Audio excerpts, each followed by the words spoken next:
Hello everyone, I am Amit Samdarshi, an MBA student at NUS Business School, Singapore. Last month, I met Aastha and I came to know that she is an exchange student from ISB Hyderabad. I became really excited and I've invited her on this channel to share her experience of doing an exchange at NUS Business School and what are the factors that differentiate ISB-MBA from NUS-MBA. So let's welcome Aastha and get to hear from her. So, hey Aastha, welcome to the channel. Hey, great to be here, Amit. So let's get started with your academic and professional background. I did my undergraduate from Christ University, Bangalore, where I studied economics and statistics. I graduated in 2018. Post that, I worked with Deloitte India in their risk consulting practice, which was a great opportunity for me to work in risk projects across multiple industries, say manufacturing, healthcare, retail, just to name a few. Post that, I made a switch to Decentro. It is a Y Combinator backed B2B fintech startup based out of Bangalore. So I was working in a pre-MBA role, and as is with any startup, you don multiple hats. So I worked in their strategy and marketing initiatives. Yeah, that's about me. Nice. So the biggest highlight of your resume is that you are an ISB graduate. So can you tell us like how did you decide to do MBA and how did you choose ISB and things like this? Because that is very interesting to our viewers. Right, right. So for me, MBA was pretty much a no-brainer. And that thought process, I think, got solidified when I joined Deloitte and started my career there, right? It became very apparent to me very quickly that the kind of career trajectory I was hoping to have, MBA would definitely give me that platform. Second, any skill gaps that I was feeling at my end, I think MBA would definitely help me plug those gaps. So for that reason, I decided to do an MBA. ISB, because no doubt there is great brand credibility. It's one of the biggest names, not just in India, but globally, right? And so I got into ISB through their early entry option, which is a deferred admit program. So just some context, any applicant requires minimum of 2 years of work experience to join their cohort, right?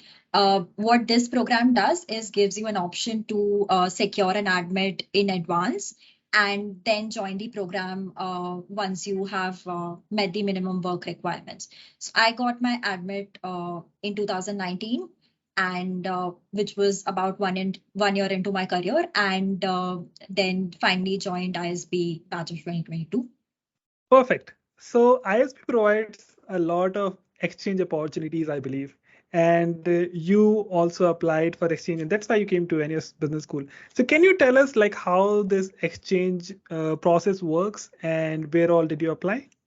Right, right. So firstly, ISB has a great partner network of exchange schools. If I'm not wrong, about 50 plus schools spread across multiple geographies, right? So you pick up any top school from, say, US, Europe, Australia, Asia, and it's on the list. That was also personally something I was very excited about even before I joined ISB. So that was something I was intently looking forward to. Now, how the process in ISB works is that every student who's interested needs to fill in their top 10 preferences of the exchange schools, followed by a bidding round wherein each student needs to give their top two preference, and they're provided with a certain number of points which they have to allocate not just towards the exchange but also towards finishing their credit requirements at ISB, right? So it's a game theory. It's a lot of strategizing. Plus, followed by some internal filters, say your academic performance, your genuine interest, and how you would add value to the exchange schools. So that is the process that I had gone through. But again, take it with a pinch of salt because the process keeps evolving as pandemic is changing a lot of ways how the exchange is working. So yeah. Nice. So can you share with us what were your top two preferences? Right. So I'll tell you how I went about coming to those top two preferences. One was the geography filter. I was personally very excited about Europe and Asia in terms of both their the business side of things and how I'm excited personally about their culture. Second, again, brand credibility played a lot into it. So within Europe, HEC Paris was something I zeroed on after talking to some seniors who had previously been there on exchange and current alums. Within Asia, NUS was a no-brainer. Again, the big credibility that comes with the brand. Second, I think Singapore, as we were talking earlier, is a melting pot of culture, right?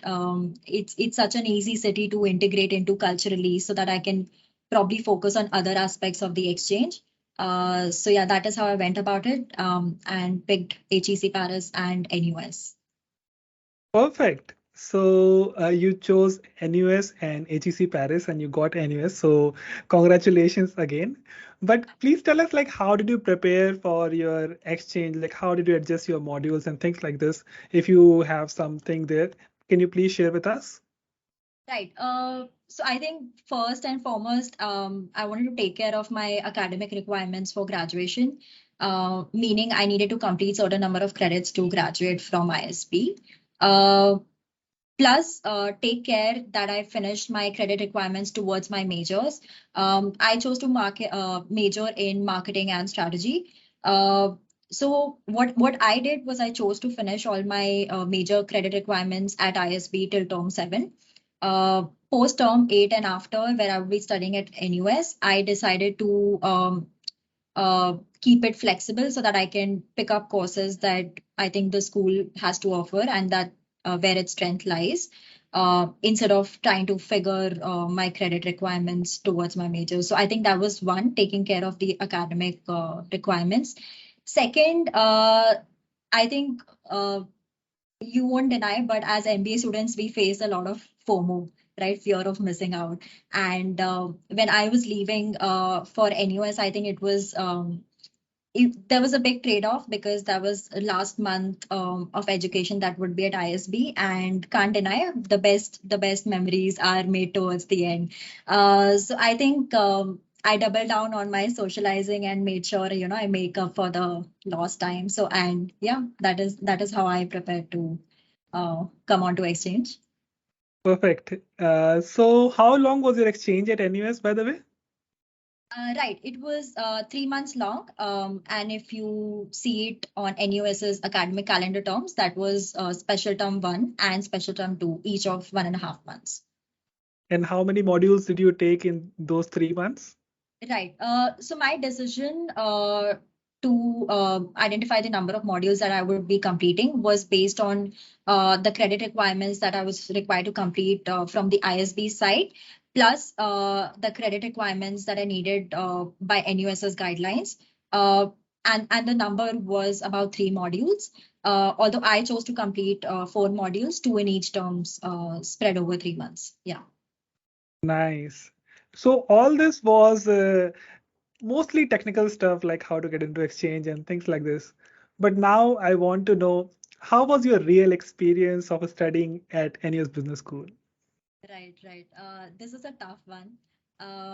But I think the biggest takeaway, or I would say the biggest difference right away for me was coming from primarily a B school back in India to NUS, which is it's a university in itself, right?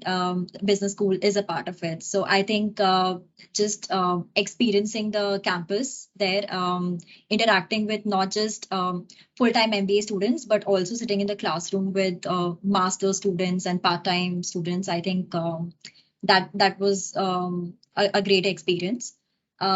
Second, I would say what a great opportunity to interact with people from different cultures. I mean, I was really taken aback because I find myself sitting in a classroom. I look to my right, there's a Japanese student. I look to my left, there's a Korean student. And it was just a melting pot of cultures, right? True to how Singapore is itself as a city. I think that was a great learning, understanding how culture plays into the business context. So just to give you an example, I was in a B2B marketing class, and we were having a group activity wherein we were supposed to negotiate and come to a problem, solve a problem. And what we noticed as a classroom was that different groups solved the same problem in 6 different ways. And a lot of it had to do with where the students were coming from, right? Say, for example, a group that primarily was made up of Indians, we focused a lot on driving like price savings for, the simulation or whatever the problem that we were solving. Compared to another group which was trying to drive intangible value for the Customers. imaginary customer. Yeah. So yeah, I think that is something that is a learning I'll definitely take away with me, and I'm sure it'll be useful for me as I grow in my career or interact with people from different regions as a part of my work. Perfect. So it was not just a B school experience for you. It was more of a cultural experience Correct. that you had at the NUS Business School. So the next question that I have is even more tricky actually. So I want to know what are the key differences that you saw between ISB and NUS-MBA? Right. So we were in Dr. Prem's class together. So I'll just start off by taking an example from there. There is a lot more focus on the Asian context at NUS. So just to give you an example, we had discussed a case about a Swiss cement company that was trying to establish into Indonesia, which is generally known for its bureaucratic business environment, and how they realized that Indonesian people actually build their own homes, right? And they use that to market their cement into Indonesia. And I think they're one of the biggest cement companies now, in Asia, right, in terms of presence. So just understanding the business context of other Asian countries uh, versus a lot more Indian focus, which I experienced at ISB. I think that was something that was very apparent to me. Second, I would say just the classroom environment. Um, ISB, I personally felt was a lot more, high energy, very competitive, very, I think, always keeping you on your toes in terms of the kind of work that you have to put in. Versus NUS, which is a lot more relaxed, gives you that space to, I think, pace it out. Um, I think, and I appreciate both of these classroom environments, right? And I think that was only possible because I had experienced the other side of it. I think that was another thing that stood out for me. And another thing that really stood out for me was the whole experience of staying on campus versus staying at ISB versus staying off campus at NUS. So while at ISB, it is mandatory that all students stay on campus, meaning I had a lot of opportunity outside the classroom to interact with my peers and really leverage all the diversity, that ISB's USP really is.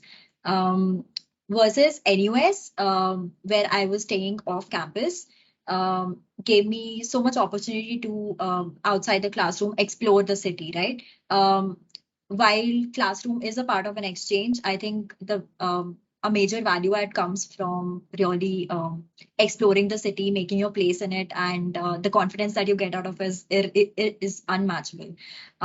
So I think that being said, I think I've also had some of the great times at NUS campus, right? It's not just a B school; it's a university in itself. Meaning there's a lot of facilities. U-Town, for example, it's one of the most vibrant parts of the campus. Has some great food places. So I remember I would do all of my classwork, sitting at one of those U-Town cafes. Um, getting my food from the vending machines. I think, yeah, I've definitely had the best of both in campus and off campus life, if I look back. So I think lastly, again, hitting the nail on the head. Everybody comes into MBA with the aspiration of their career trajectory taking a turn for the better, right? And the kind of job you get after is a big part of it.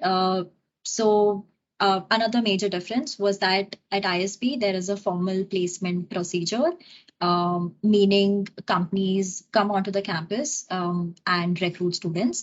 Where at NUS, there is enough time with the classes wherein students are encouraged to pursue internships along with their studies, meaning it becomes convenient to make industry switch and convert those internships or part-time opportunities into full-time opportunities eventually, while there is no formal placement procedure which is comparable to ISB, but it is, I think, in its own right, a great way to make that industry switch smooth.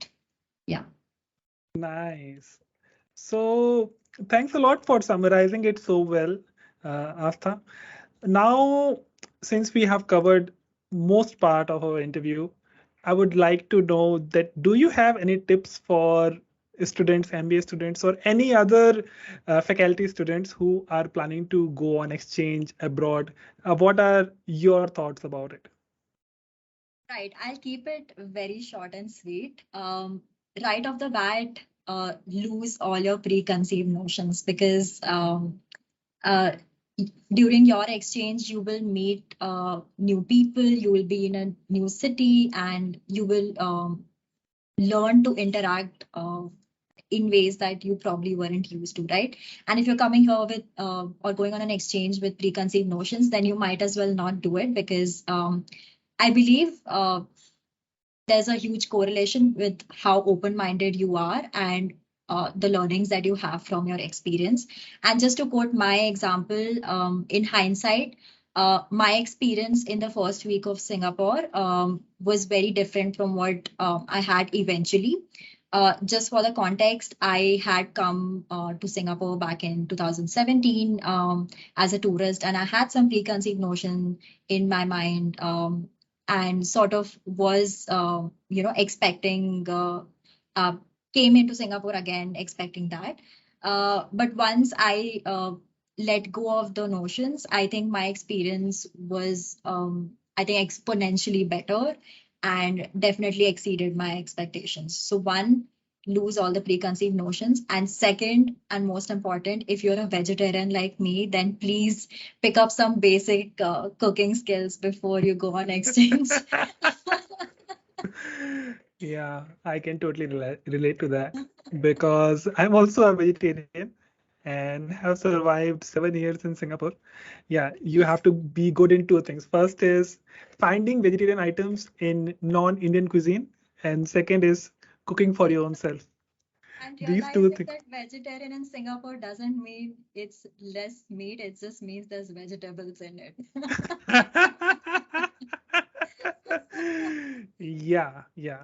So we can call we won't call it meatless. We'll call it less meat. Okay. So it was really fun interacting with you, Aastha.